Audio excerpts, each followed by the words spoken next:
Yo tuve hace tiempo una persona con problemas de alcoholismo y entonces trabajamos muy fuerte, ¿no? Situaciones de infancia y cuando se fue, eso dice el maestro, si necesitas hoy agarrar la botella, agárrala, ¿no?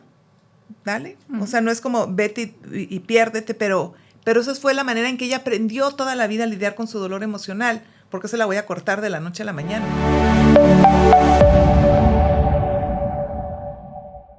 ¿Qué tal? ¿Cómo están todos? Bienvenidos a un episodio más de Gravitando. Nos acompaña esta mañana Susi González. Aló, aló, buenos días. Y tenemos como invitada especial aquí visitándonos por primera vez en el estudio a la psicóloga Loreta Bravo. Bienvenida, ¿cómo estás? Muy bien, muchas gracias por la invitación. Es un honor tenerte con nosotros el día de hoy.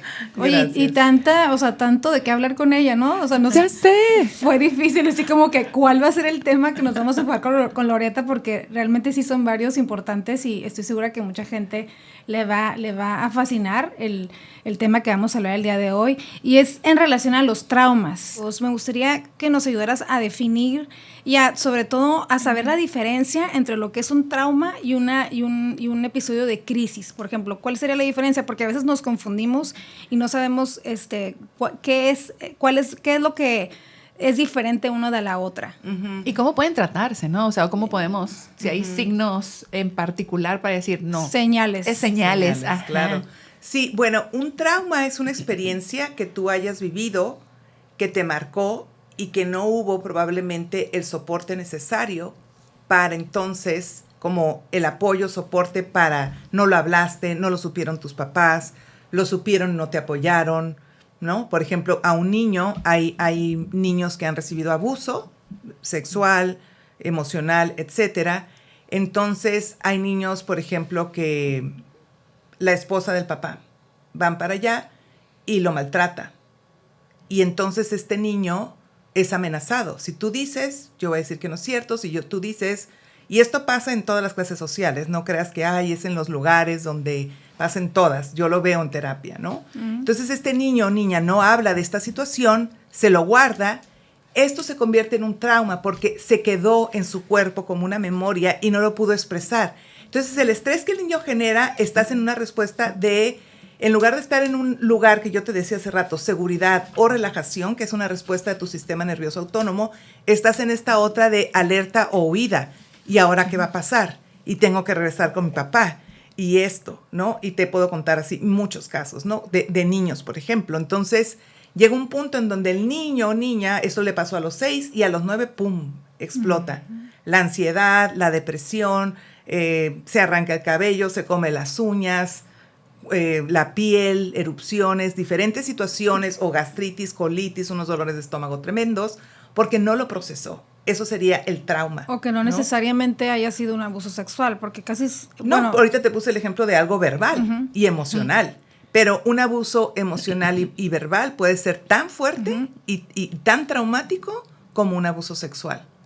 Un abuso sexual no necesariamente sería traumático porque podría ser hasta menos, no en todos los casos, pero si fue atendido a tiempo y yo supe cómo contener, sostener a mi hijo, le di apoyo, le di la confianza, le di el tratamiento para llevarlo como por un buen camino, no necesariamente lo va a marcar, ¿verdad? Yeah. O sea, lo marcaría si el niño no habló, no lo dijo, fue amenazado, no le creí. Si no lo sacó, si no lo sacó. Entonces, y no se trató, ¿no? Exacto, el cuerpo tiene hay un libro que se llama The Body Keeps the Score, ¿no? El cuerpo lleva la cuenta, la memoria, ¿no? Entonces, si yo no trabajé una situación, es como después vienen la fibromialgia, toda la citis, les digo yo, ¿no? La gastritis, la colitis, etcétera. Entonces, todas estas situaciones. Hay gente, por ejemplo, que yo he recibido, como estamos en frontera, que fue a la guerra, pues obviamente tienen situaciones de trauma, ¿no? Pero también hay que ver qué niños, por ejemplo, en el caso de los niños, por qué hay niños que sí son llevados hacia estas situaciones y niños que no. Detrás de eso está, por eso yo te decía hace rato, esta parte de la seguridad y la confianza. ¿Qué tanta confianza yo generé en él? O no me fijé en eso y no trabajé en su seguridad, que el niño fue una víctima, ¿no? Hay niños que que ni siquiera el abusador se va a acercar porque él lee. O sea, él escanea quién sí y quién no, ¿no? En este caso. Entonces, las situaciones de trauma pueden ser esas, pueden ser que mi mamá puede ser, yo les digo, cuando trabajamos esto terapéuticamente, no estamos acusando a tu mamá, no es que tu mamá fue mala, ¿no? Simplemente juzgando, estamos trabajando lo que tú vivenciaste. El trauma no es lo que pasó, sino lo que haces internamente con lo que te pasó, ¿no? Yo tengo una muchacha en terapia como de unos 40 años, entonces dice ella que su mamá y su papá se divorcian, entonces ella estaba en su cuarto, la mamá en su cuarto, y ella tuvo mucho miedo porque el papá ya no estaba en casa y no habían terminado de construir la barda. Entonces ella, como niña, es como se van a meter a mi casa, Entonces ella va al cuarto de la mamá, pues tengo miedo, se van a meter los malos o algo así. Y se va dirigiendo al cuarto de su mamá y escucha que la mamá está llorando. ¿Qué hace? Se regresa a su cuarto porque no la quiere molestar.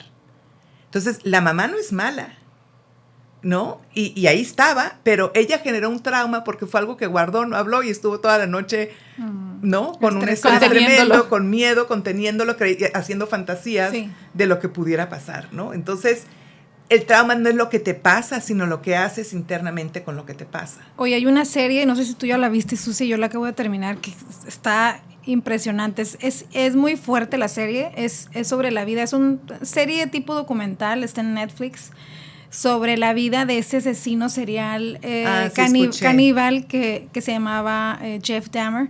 Y fue un asesino serial en Ohio en los años 90, que era un hombre, bueno, que realmente ya después estudiándolo y escuchando toda la historia de su vida, realmente no tuvo un abuso como tal tan fuerte, porque sus papás eran una pareja pues disfuncional. La mamá estaba adicta a medicamentos, por una situación que le había pasado durante su embarazo, cuando estaba embarazada de él. Entonces, ella estaba como siempre nerviosa, creo que tenía como estrés posparto, etcétera, y infinidad de trastornos ahí. Y ella siempre estaba medicada y siempre discutía con el papá. Entonces, qué increíble se me hace esta historia, porque por lo regular a veces escuchamos otras en donde esos asesinos seriales tuvieron una vida pues de abuso sexual, los golpearon, muy dramática, carencias económicas. Y en este caso, pues si tú ves la vida aparentemente de los papás, pues era una vida a lo mejor de un matrimonio común y corriente, porque pues todo el mundo tiene sus discusiones, ¿no? Pero a ese niño le afectó, o sea, le afectaba esa parte. Ahorita que decías que escuchaba a sus papás, se sentaba en un rinconcito a escuchar, pero no decía nada, ¿no? Entonces, ¿qué tan importante es saber que podemos dañar a nuestros hijos de la manera más mínima o que para nosotros es insignificante y para ellos les puede cambiar la vida por completo? Claro. Sí, y este muchacho, digo, yo no he visto eso ni pienso verla, ¿verdad? Pero está muy fuerte. Sí, ayer le decía a un paciente que tiene de repente ciertos pensamientos, hay pensamientos intrusivos, ¿no? Que dices, ay, ¿cómo llegué a pensar eso, no? Y que hasta que te asusta que lo pienses, ¿no? Entonces me comentaba de eso, le digo, ¿y por qué alimentas tu mente con ese tipo de cosas?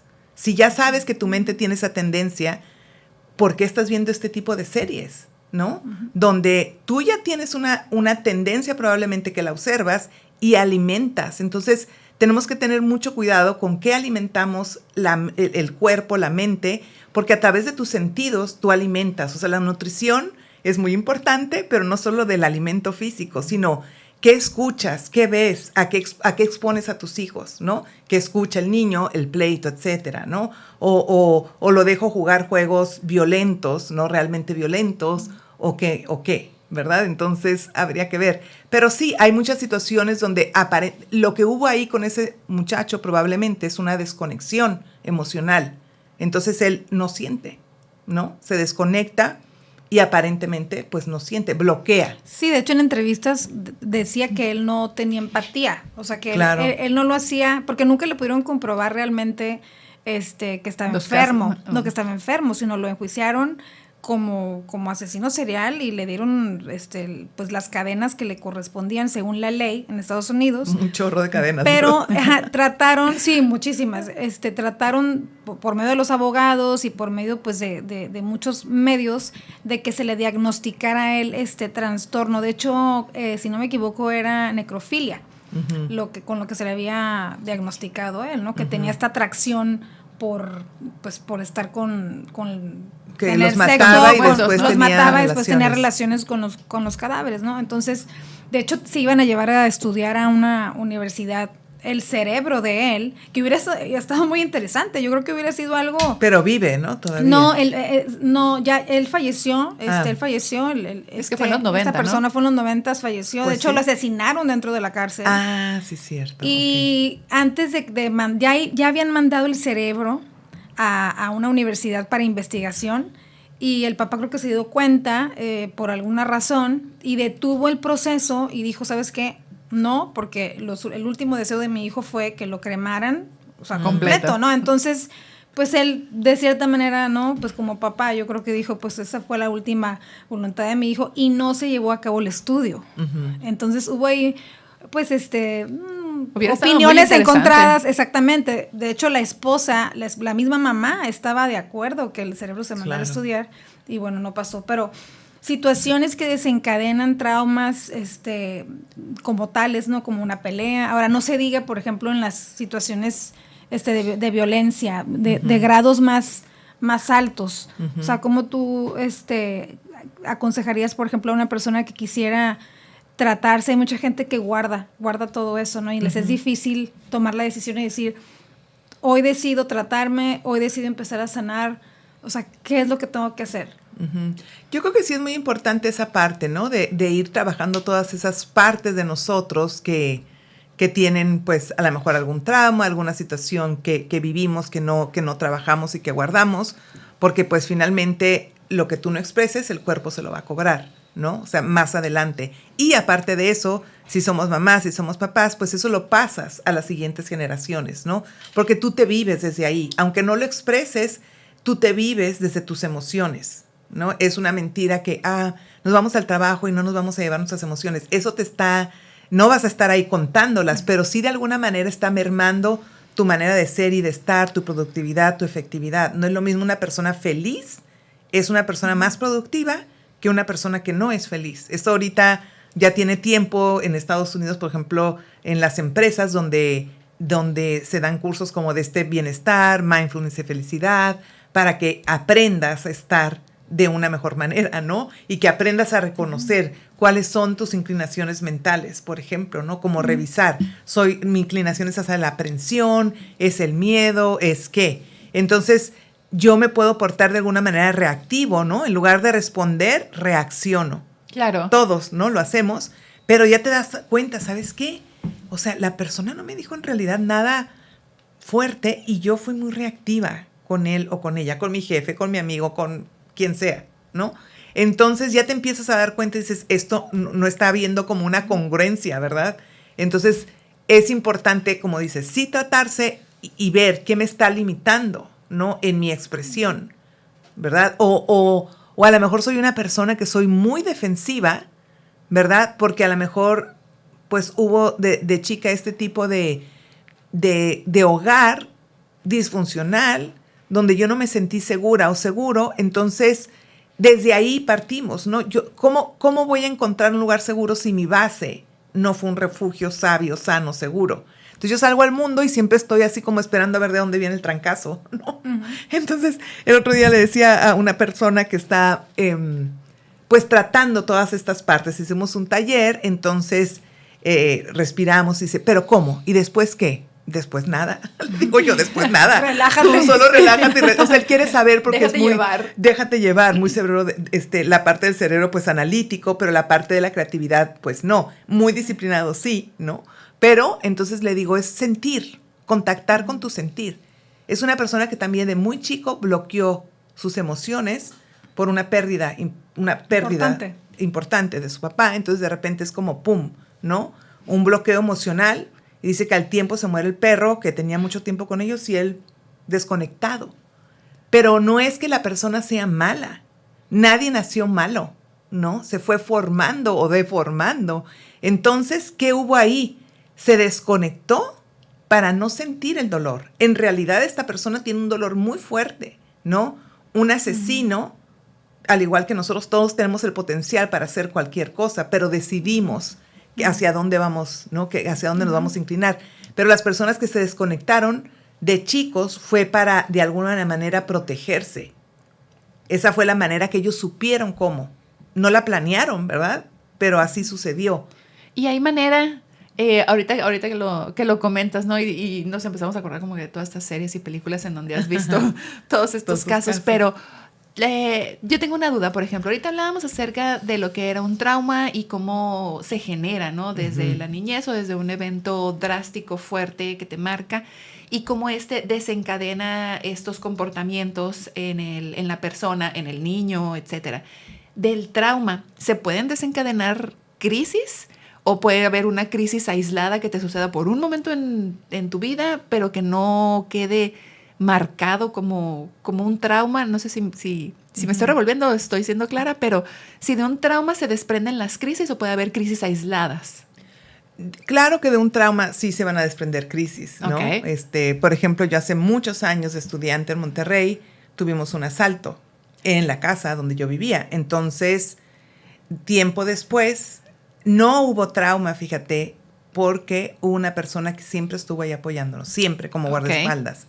Entonces, yo viendo hacia atrás digo, claro, yo este año estudié trauma, ¿no? Entonces, reviso esa etapa que fue hace 35 años. Yo estaba recién casi llegando a Monterrey a estudiar, etcétera. Y digo, wow, ¿no? Si esta persona no hubiera estado ahí, no hubiera sido lo mismo para mí, ¿no? Sí, claro, días después del evento, yo tuve un tiempo en que era cuando en los bancos se hacía cola y la gente pues se pegaba y yo era así como... Necesito mi espacio, me salía de las filas porque era muy fuerte sentir a la gente cerca, no podía tener gente cerca.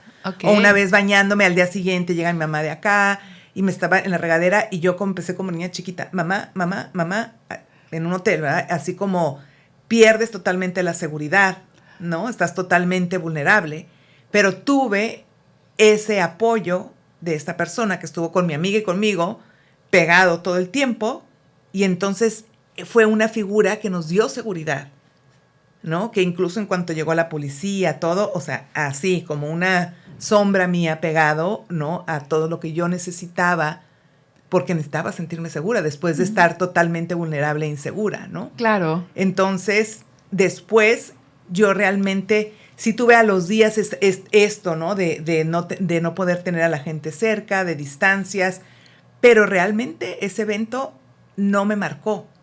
No dejó un trauma. No dejó un trauma porque tuve de inmediato el acompañamiento necesario, ¿verdad? Y también, pues, estaba estudiando psicología, los maestros, pues, muy dispuestos, lo que necesitáramos, etcétera, ¿no? Entonces, hubo todo este apoyo.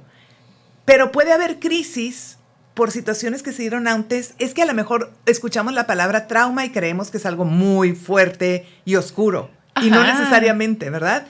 Un trauma puede ser que te chocaron, de repente, ¡pum!, llega un carro y tú, ¡ay! Y no lo veías venir. Y es que el tema es que muchas veces cuando uno exagera algo o lo elevas a otro nivel, hasta ¡ay, no seas tan traumada!, ¿no? Ajá. O sea, ya se desvirtúa cuando la realidad es, pues, a ver, no es que esté traumada y no estoy loca, ¿no? O sea, o el niño no está loco, exacto, ¿no? Entonces, sí poner esa balanza, esa diferencia, decir, a ver, un trauma... así, y una crisis puede suceder por eso, para que también sea importante identificarlas y estar presente en el momento necesario para la persona, para nuestros hijos y poder actuar en tiempo, ¿no? Claro, sí, o identificar. Ajá. También hay personas que ya, por ejemplo, las crisis como de la edad, ¿verdad? Se van repitiendo. Sí, las de los 40. 7, 14, 21, los 30, las hormonales, la menopausia, tantas cosas, ¿no? Entonces... estamos teniendo constantemente, ¿verdad? Pero no necesariamente vienen derivadas de un trauma, ¿verdad? Pero algunas sí, otras no. Oye, y la edad, o sea, yo creo, bueno, en mi pensar, probablemente puedo estar equivocada, pero yo siento que un niño, obviamente como está más susceptible, más vulnerable, el trauma puede ser mucho mayor, a lo mejor el efecto, que en una persona adulta. o no tiene nada que ver? No necesariamente. O sea, si a mí de adulta tengo una violación, va a ser muy traumático, no importa la edad, ¿no? Entonces, alguien que va a la guerra, que va a los 18, a los 20, etcétera, puede ser, seguramente será muy traumático si fue alguien que estuvo al frente, ¿no? ¿Cuánto tiempo se considera en general, por ejemplo, una persona hablando de traumas, vivir con esto, traer esta situación que no se ha trabajado por muchos años, porque pueden ser a lo mejor 5, 10 años, 20 años, ¿no? Yo conozco casos cercanos, ¿no? De personas que siguen sin trabajar después de casi 40 años, ¿no? De lo que les sucedió, porque todavía no están listas, ¿no? Listos sin trabajar que emocionalmente. Sí, okay. Trabajar sus emociones, me refiero. ¿Cuánto tiempo puede pasar para que una persona, por ejemplo, o sea, ya está tan agravado que decida, por ejemplo, quitarse la vida? O sea, decida por llegar al suicidio, decida, voy a acabar con esto, o sea, porque ya no aguanto. Y la salida más. fácil, o la salida... Y la salida fácil es suicidarse. Es que, bueno, en el trauma no necesariamente no todo mundo piensa en el suicidio, ¿verdad? Como una opción. La depresión te lleva a eso, ¿verdad? Pero nosotros tal vez podemos decir la salida fácil, que yo no la veo tan fácil, yo la veo muy difícil, ¿verdad? Yo la veo una decisión, digo, wow, o sea, para que esta persona haya decidido, imagínate la cantidad de sufrimiento en la que está para que haya llegado a ese momento de su vida, ¿no? Y hay niños, hay adolescentes. El suicidio es entre los 13 y 29 años, es donde más se da, ¿verdad? Y cada 40 segundos en el mundo alguien se quita la vida, ¿no? Entonces sí es un tema importante, un tema a tratar, pero al final no necesariamente tuvo que haber una situación de trauma muy fuerte, pero puede haber algunas situaciones, ¿no? Neurológicas, etcétera, algunas situaciones de mucho sufrimiento. Hay personas que pueden vivir toda su vida y morirse con el dolor de algo que sucedió en su vida, con algún trauma, y se pueden ir de esta vida así. Hay gente, no todo el mundo decide trabajar sus cosas. Eso se me hace terrible. Se me hace tan doloroso escuchar eso. Sí, yo trabajé en un hospital donde venía gente de todo el mundo y una vez tenía una muchacha china y la mandaron de China y todo, ya muy mal, con cáncer. Y la hermana me dice, la hermana ya estaba americanizada, por decir, ella tenía esposo americano y viviendo tiempo en Estados Unidos. Me dice, ella no te va a hablar de sus emociones. Para nosotros es un orgullo llevarnos a la tumba todo esto. O sea, no vamos a hablar de que el marido me maltrata, que no me llevo bien, que nada. Eso no se habla, me dice. Entonces, culturalmente, ellos así se viven, ¿verdad? Pero hay también estándares, como en Japón se matan porque no quedaron en la universidad y sacaron 9.9 y no quedaron. Y se quitan la vida, ¿no? Entonces, varía, ¿verdad? A veces los papás estamos ahí, hay gente que estuvo tratando al hijo, etcétera, le dio todos los recursos. El niño adolescente, aparentemente, de casos que yo conozco, ¿no? Que aparentemente todo iba bien, los papás pendientes, y el niño decide quitarse la vida, ¿no? Alguien atleta, alguien con amigos, que estuvo bien, pero no sabemos, ¿no? ¿Qué pasa dentro de esa mente, de ese cerebro? O que no contó, o algo que sucedió y que realmente él no compartió en su momento y no se trató. Probablemente. ¿Y cómo lo detectas, no? Digo, sí. Se me hace así bien impactante. Digo, no, todos que tenemos hijos, es como que chin. O sea, ¿qué tan al pendiente tienes que estar y cuáles son esos signos de alerta? Claro. Que si ahorita tú lo estás diciendo, ¿sabes qué? El niño iba bien, estaba tratado, buena familia, no sufría maltrato, no había abuso, no había nada. Y de repente sucede eso y dices, pues, ¿en qué punto me perdí? ¿No? Sí, o probablemente como a lo mejor hubo situaciones, como decían hace rato, de discusiones de pareja, pero no violencia. Y el niño a lo mejor muy vulnerable las vivía como algo muy difícil, ajá, ¿no? Él así las vivía, pues así las experimentaba, ¿no? Entonces, la mente es bien importante aprender a dirigirla. ¿Qué le dices a tu cerebro cada día? ¿Cómo te despiertas? Estás revisando, ¿no? ¿Qué pensamientos llegan? Y si tú les das como cabida, o tú eres el jinete de tu propia mente, ¿no? Entonces, tú tienes que ser ese jinete que lleva el control y no dejarla desbordarse. Como los chinos, ¿no? Que dicen que los chinos dicen mucho eso, ¿no? Que son la ansiedad, por ejemplo, la ansiedad, el estrés, todo eso son caballos, o sea, que están desbocados a la deriva. Entonces, tú tienes que aprender a manejarlos con las riendas, ¿no? Claro. Que son las riendas de tu vida, con tus pensamientos, a pararlos, a adiestrarlos de cierta manera. Sí, decir, también hay pensamientos intrusivos. Este es solo un pensamiento y no es mío. O sea, a lo mejor es de todo lo que estás viendo en la tele, de toda la música que escuchas, que a lo mejor no te nutre mucho, ¿no? Entonces, tenemos que tener cuidado, les decía, a través de todos nuestros sentidos de cómo los nutrimos, cómo los alimentamos, ¿no? ¿Qué escucho? ¿Con quién me junto? Alguien me decía el otro día, ya dejé estas amistades, tampoco me está ayudando a crecer hacia donde yo me quiero dirigir. No es que sean malas, simplemente para mí, en este momento de mi vida, no me aportan, no me benefician. Y es que romantizamos, ya lo hemos tratado, de hecho, ese concepto, sí, ¿no? De la romantizada de las amistades. O sea, ¿por qué? ¿Por qué te inculcan desde chico? Es que tu amigo, para que sean best friends forever, pues es que eso no existe. ¿Por qué? Porque tú vas evolucionando, vas cambiando, y no, como dices tú, Loreta, no es que la persona sea mala, sino que llega un momento en tu vida en la que ya no conectas o no estás en el mismo canal, y se vale también para la otra parte. Claro. No, pero y se vale no sentirse mucho mal. Exacto. ¿no? Sí, no tener culpa a alejarte, ¿no? No, porque luego muchas veces ya lo tomas por compromiso, porque tienes... tengo que ir. Exactamente, sí, como que, híjola, pues es que están también las otras amigas o las otras parejas, pero pues ya no hay ningún tema de conversación. Ajá, ya que no a ti te ayude, te nutre, te haga crecer, te sientas motivada. Exactamente, entonces, pero también creo que ahí viene un tema social y cultural. Ajá. ¿No? Es cómo no vas a ir, cómo no vas a estar. Y es que los ambientes tóxicos, ¿cómo a veces uno no los detecta? Yo creo que a veces es difícil, inclusive ahora ya de grandes estás dentro de uno y te cuesta trabajo identificarlo. O sea, y cuando menos te das cuenta, dices, ay, estoy dentro de él, ¿no? O inclusive con las amistades, con la familia pasa. Y eso pasa, tú, Loreta, tú que estás más involucrada en todo esto, ¿pasa más en mujeres que en hombres? ¿O no, es parejo? ¿Pasa igual? Sí. ¿O será que, bueno, pues nosotras por ser mujeres y pues nos juntamos al café, etcétera, sí, pues lo convivimos más que con los maridos, ¿no? O sea, que ellos, pero no sé si también les pasa igual, yo tengo muchachos, señores en terapia, pues, que me dicen, ¿sabes qué? Es que realmente esto no me está ayudando, no me siento bien. O sea, las conversaciones son... Hay chavos, ¿no? De, no sé, 27 y que están, pues, en estos famosos chats. Dices que es pura carrilla, me dice un muchacho. A mí no me gusta eso. O sea, hay que estar ahí al tiro, dándole, ¿no? Tú también tienes que estar como... Entonces, a mí no me gusta, me cansa. Sí, como para qué, ¿no? Y luego me detona también. O sea, a veces hay cosas que me hacen enojar y pum, y caigo, dice, y reacciono y ya le di en la torre ahí a alguien, ¿verdad? Entonces, o sea, que se están picando, ¿no? Entonces, esa es su manera de relacionarse, pero ¿qué tanto me nutre? ¿Qué tanto es sana para mí? ¿Qué tanto la quiero?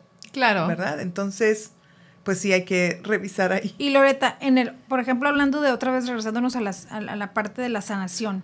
Digo, yo sé que en la psicología hay un mundo de terapias, ¿no? O sea, ahora es infinidad y cada vez salen más y dices tú, y esta funciona, y esta para qué, y bueno, hay diferentes corrientes también de la psicología.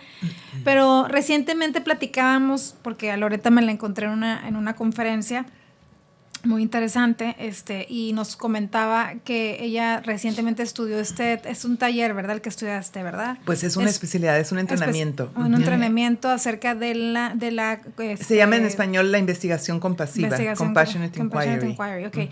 Platícanos de qué se trata y de qué manera se adapta a la mejora de estos pacientes que están en postrauma. Esta parte de la investigación compasiva es poder acompañar al paciente desde un lugar, pues, obviamente de compasión y de no juicio, ¿no? Y tratar las situaciones, sean traumáticas, sea alguna situación de adicción, que ese es otro tema también. Las adicciones no son sexo, drogas y rock and roll, les digo yo, son N,000 las que hay, ¿no? Sí. Una adicción es todo lo que hago yo también para entumir mis emociones.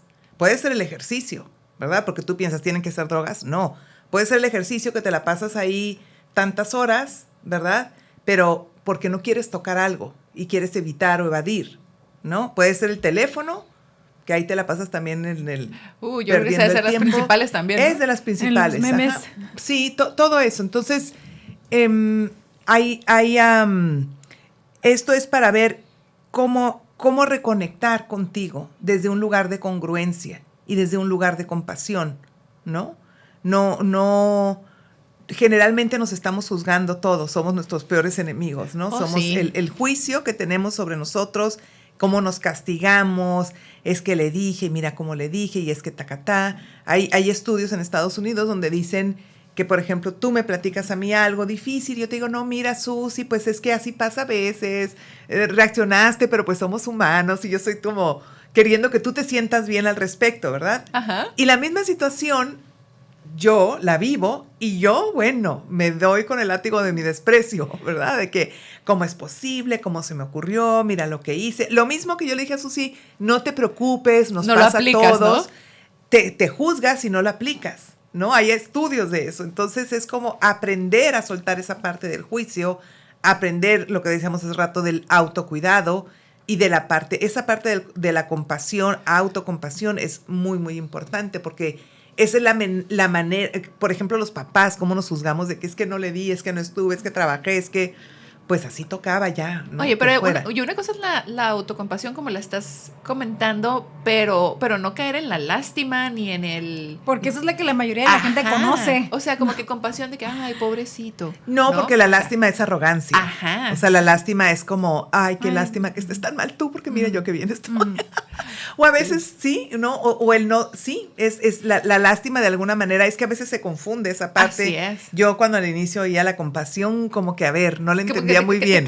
Te causa confusión, ¿no? Ajá, como que, ajá. Sí, pero la parte de compasión es aprender, pues, que las cosas tenían que haber sido así y que hiciste lo mejor que pudiste en ese momento con lo que tenías de herramientas, ¿verdad? Así fue.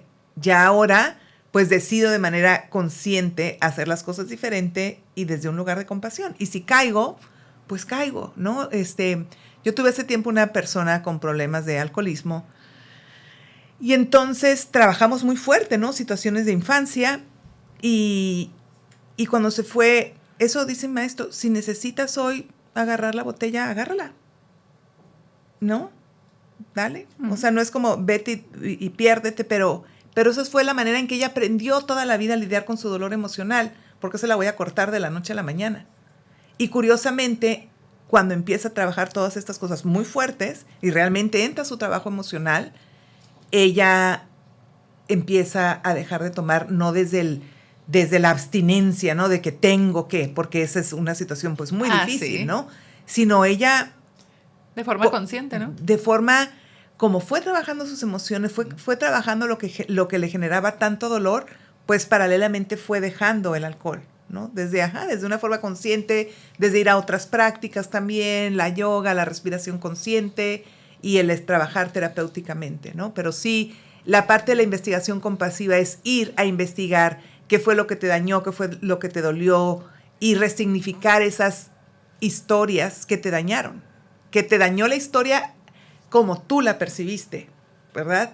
No necesariamente fue así, pero tú la tienes guardada en tu mente así, ¿no? Hace mucho una amiga me decía, es que mi mamá cree que la blusa era verde, pero mi abuelita me dice que era roja y mi mamá... que no importa si era verde o roja, a mí la verdad ni me importa. Sí, como la ves tú y ya, ¿no? Yo con lo que estoy trabajando es con la percepción de ella, no con la verdad, sino con tu percepción distorsionada probablemente, que te dañó tanto y que entonces ahora es resignificar esa experiencia y que tengas ahora recursos para verlo de una manera distinta y compasiva y ya no desde el dolor. Si nos vamos desde ese lado, y me recordaste a los budistas. Uh-huh. Me encantan los preceptos del budismo porque hace mucho hincapié en eso, en la compasión. Cuando tú eres compasivo, empezando contigo mismo, puedes empezar a hacerlo de manera congruente y consciente con los demás. Claro. Porque de nada sirve que tú estés dando consejos, ¿no? De, ay, mira, échale ganas. Que por cierto, que el échale ganas dicen que es lo peor que puedes decirle a alguien. Como me choca que me digan échale ganas. Exacto.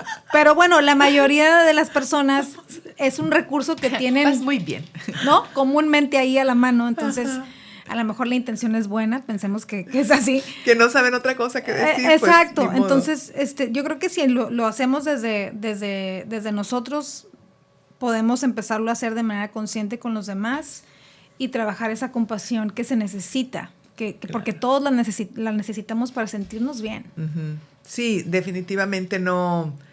El budismo tiene muchos preceptos ahí bonitos, importantes, ¿no? Existe el sufrimiento y dos, también existen métodos para el cese del sufrimiento, ¿no? Entonces hay una metodología que estamos empleando para dejar de sufrir. Porque veniste al mundo y pues estás sufriendo y estás perdiendo desde que naces, ¿no? Pero estar en la conciencia de que eso lo puedes... El budismo trabaja la percepción, en realidad, ¿no? Entonces, aprender a percibir de una manera distinta. O sea, la flor es flor, no es bonita, ni es fea, ni es mala, ni es gran... O sea, todo eso lo pones tú, pero es neutral. El mundo es neutral, pero tú le pones todos los adjetivos calificativos y desde ahí te mueves, ¿no? Pero el budismo te ayuda, por ejemplo, el mindfulness sale del budismo, pero lo adaptan a un sistema laico y entonces es aprender a diferenciar y es no juicio, pero sí discernimiento. O sea, no voy a juzgar, pero aprendo a discernir. Eso es muy importante también en la parte de mindfulness. Pero sí, pero eso observo, no, o sea, te escucho, te observo, estoy ahí, te acompaño y me retiro, pero no me llevo lo que me has dejado, ¿no? Porque muchas veces cuando alguien te cuenta una anécdota o una historia, algo que les pasó, por lo regular siempre te dejan esa, como dicen, ¿no? La vibra esa de que ya te dejaron ahí, ya te escupieron ahí toda la basura ahí cargando, ¿no? Y muchas veces te afecta. O sea, el chiste es no engancharte. Yo soy muy... ¿Mande? El chiste es no engancharte. Claro, sí, y aparte, ¿sabes qué? Ahí no es tanto, a veces las personas, muchas, en un entrenamiento que yo estuve de la ciencia de la felicidad, es saber ser esa escucha compasiva. No tomarla como, ay, ahí viene a decirme todos sus problemas, ¿verdad? Pero es como aprender a hacer esa escucha generosa y compasiva. Entonces tú recibes de otra manera. Si alguien viene con todos sus problemas, su sufrimiento y te cuenta a ti es porque cree que eres alguien que puede ser receptiva para él o ella. Entonces, cuando tú escuchas desde ese lugar, no te drena, ¿no? También eso es importante los terapeutas aprenderlo, ¿verdad? ¿Desde dónde estoy escuchando? ¿Estoy presente? Eso pues lo aprendí mucho, lo repasé, digamos, en la parte de investigación compasiva. ¿Cómo estás para la otra persona, no? Los que somos psicólogos o terapeutas tienes que estar presente. ¿Estás presente o estás pensando en la lista del mandado que se te olvidó comprarle a tu hijo, no sé qué? ¿Quién sabe, no? Entonces, tenemos que estarnos entrenando también para estar en esa, no solo los psicólogos, ¿no? Idealmente todos, aprender a estar en esta presencia amorosa y compasiva, ¿no? En aprender a estar en esta escucha generosa. En una de las semanas cuando tomé, era semanalmente, teníamos como ciertas tareas que tomé este curso, una de las prácticas era eso, poner como el plus en la escucha. Entonces yo estaba con un amigo, mis hijos nadaban en ese tiempo y los torneos son muy largos, estás como 6 horas o así. Entonces estaba con un amigo que nos llevamos muy bien, ¿no? Y, ¿cómo estás, friend? Y no sé qué. Y me empezó a platicar. Y yo estaba atenta, estaba atenta, pero me vino la escucha generosa. O sea, me vino a la mente el que esa era la tarea de la semana. Entonces estaba presente, pero me acordé y pues ahí estuve con él y no me acuerdo qué me contaba, pero estaba ahí.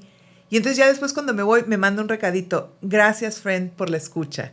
¡Ay, entonces, qué bello! Mira, se siente, ¿no? O sea, sí lo sintió. Claro, lo sintió genuino. Claro. Y en una vez estaba en una cita médica y me dice el doctor, le pasó la secretaria una llamada y dice, permíteme tantito. Y así, señora, se la toma en la mañana, en la tarde y escuchándola. Ya cuelga y me dice, es que si no sienten. O sea, si es de que, ajá, señora, dele, ¿no? Y acá yo haciendo otras cosas contigo, las personas sienten. Y luego en la respuesta se nota, ¿no? O sea, el avionazo. Y tú, no, pues gracias. Yo tenía una amiga que hablábamos y entonces, ¿y cómo estás? Y yo, pues bien. Y taca, me contaba y cuando yo iba a hablar se ponía a tejer. Y yo, ok, ¿no? No se da cuenta. Oye, pero también están esas personas, digo, porque yo conozco 2 que 3 y fue parte de también así de que, bueno, ahí te ves, exactamente, de que llegan contigo y nomás hablan. O sea, nomás hablan. Y entonces es un yo-yo. Bien yoyeros. Yo. Entonces dices tú, ok, voy a aplicar la escucha compasiva y generosa. Pero realmente, o sea... Pero a veces también ocupas que sea recíproco. Claro, ¿no? claro. O sea, tal vez no en el mismo momento, pero en una siguiente situación o en una siguiente reunión y sucede que no, sí, que siempre no. es la misma, que la persona nomás está para sí. Exactamente, entonces digo, yo con esas personas, yo la verdad es que sí pinto mi raya, digo, no voy a estar, como dicen por ahí, ¿no? Creo que en un pasaje de la Biblia, alguien me platicó por ahí, que dice, no le avientes perlas a los cerdos, ¿no? Entonces también el tiempo de uno es valioso y si tú lo haces consciente, si tú lo haces de corazón, si tú lo haces desde la generosidad, con una persona que no lo va a apreciar y simplemente vas a estar pues ahí sentado, escuchando, y se va a ir. Pero no, o sea, realmente esa persona nomás quiere hablar de esa persona, o sea, de sí ella, mismo. de sí mismo. Pues entonces, ¿cómo también practicas esa parte? O hay que, no sé, tener discernimiento en este caso para poder es como lo comentas, detectar, ¿no? Y límites sanos. Dice, ¿sabes qué? Sí, me doy cuenta que nos juntamos y tú me cuentas, pero cuando yo te voy a contar, ya estás en otro lugar o ya estás ahí con el celular, pues gracias, ¿no? Uh-huh. Hay un, no me acuerdo ahorita de su nombre, un señor que habla mucho en las empresas y organizaciones, Simon Sinek se llama. Entonces dice que si uno, que van los amigos, ¿no? Vas a una comida, un desayuno, entonces tú y yo estamos, por decir, desayunando, y yo llego y pongo mi teléfono y lo pongo así, boca abajo. Entonces yo tengo que hacer, gracias, ¿no? Dice, ni siquiera debería de sacar el teléfono. O sea, el teléfono tendría que estar en la bolsa. No es como que te tengo toda la atención, como... Estoy haciendo el favor. Agradéceme sí. que no estoy leyendo. No, entonces dice él que se juntan con los amigos, entonces se van a cenar a un lugar y dejan todos en una casa el teléfono y de ahí se van juntos en Uber y nomás llevan un teléfono para pedir el Uber de regreso. Porque esta es la cena de nosotros. ¿Verdad? ¡Qué padre! Entonces sí, es una cena idea. Consciente. Exacto. Es una cena consciente, ¿no? Claro, y que a lo mejor vas a reírte y a pasarla bien y etcétera, y eso quieres y ya, ¿no? O sea, si tienes la esposa, ya sabes que Susi es la que va a llevar el teléfono, ¿no? Entonces ya ahí me llamas si hay una emergencia, por así decirlo, ¿no? Entonces está interesante. Pero sí, es importante pues como los recursos que creamos, las amistades que buscas también con las que te recreas. Hay otro doctor que dice que necesitamos la nutrición consciente, la hidratación suficiente, las amistades. Hay estudios también que hay un pueblo en Italia que las personas viven ahí entre 90 hasta 105 años. Y en salud, o sea, porque dices, ¿para qué quiero llegar tan lejos? A lo mejor postrada, en una cama con dolor.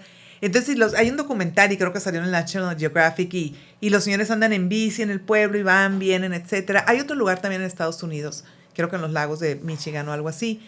Entonces se juntan y tienen actividades juntos de que en la tarde cortamos, bordamos, nos reímos, jugamos cartas, Entonces, ellos tienen como estas rutinas, ¿no? De que el grupo que tú tienes o los grupos que tienes de amistades te generan ese bienestar. Entonces, no es solo la alimentación, no es solo la hidratación, la respiración consciente es una también muy importante para generar salud y las amistades, ¿no? La parte social, ¿no? Sí, pero social nutritiva. Exactamente, o sea, que dices, mira qué padre, ¿no? No tóxica, sí. Obviamente. Sí, yo creo que ahí es cuando, o sea, cada vez tenemos que ir siendo más conscientes y menos prejuiciosos con el tema de qué hacemos con las amistades, o sea, sin temor a, ¿sabes qué? Con permiso, y me retiro. Y no por mala onda, sino porque no me está haciendo bien y no sentirme mal por eso, y tampoco te voy a hacer sentir mal a ti, ¿no? Claro. Tú sigues tu camino, yo sigo mi camino y todos felices y contentos, ¿no? Pero se me hace muy padre que todo esto haya detonado de una manera tan dramática después de pandemia, porque todo el mundo empezamos a voltear a ver más el tema de la salud, y no nada más la salud física. Sino también la salud emocional, la salud mental, exactamente, para adultos y para niños. Claro, ¿no? Sí. Que todos los que tenemos hijos, creo que es a donde volteas a ver primero, ¿no? O sea, si tú te estás volviendo medio loca, dirían así, pues que al otro no le esté afectando, ¿no? Exacto. Entonces, digo, ya para concluir este tema del trauma y de los acontecimientos, pues que nos suceden a todos, porque yo creo que todos tenemos ciertos traumas en nuestras vidas. ¿Qué nos deja todo esto? O sea, ¿cómo podemos nosotros empezar lo comentábamos hace un rato, cómo empezar a tratarnos? ¿Cuál es el primer paso a dar así básico en, por ejemplo, aceptar que estoy pasando por esa situación que no he tratado hace mucho tiempo? ¿Y cuál sería el primer paso aparte de la aceptación? Pues bueno, yo pienso que sí acepto. Una cosa es aceptar o darme cuenta que tengo esta situación que está mermando como mi manera de funcionar, ¿verdad? Y ver como si hay congruencia o incongruencia, ¿no? En lo que pienso, siento. Y hago.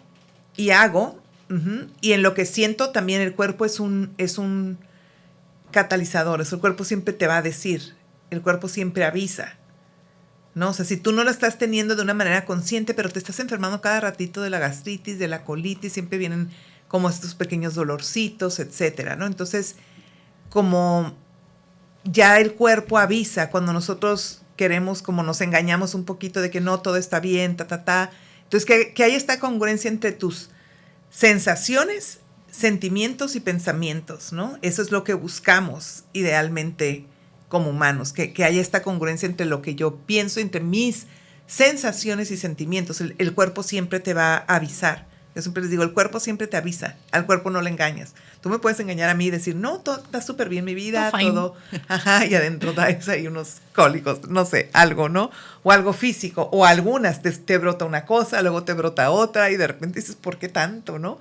Entonces, sí, la aceptación es importante como un primer paso hacia la sanación y el hacer. O sea, necesitas acción, pero también lo que decías tú ahorita, tomar acción en lo que necesito y desde la congruencia y el balance, porque de repente sí, yo también caigo en eso de que no hay tiempo que perder, la vida la tenemos hoy, pero no me voy a poner hoy porque solo tengo la vida hoy. Eso en las enseñanzas budistas y también las enseñanzas de los indios, de los indígenas, hay esa enseñanza de solo por hoy, ¿no? Hoy es un buen día para vivir. Ellos se dicen y la tribu responde con un grito como de apoyo, porque hoy doy mi mejor versión, ¿verdad? Pero no quiere decir que hoy voy a hacer todo, no hice ejercicio y ya me voy a ir ahorita, ¿no? Intensamente a hacer las cosas.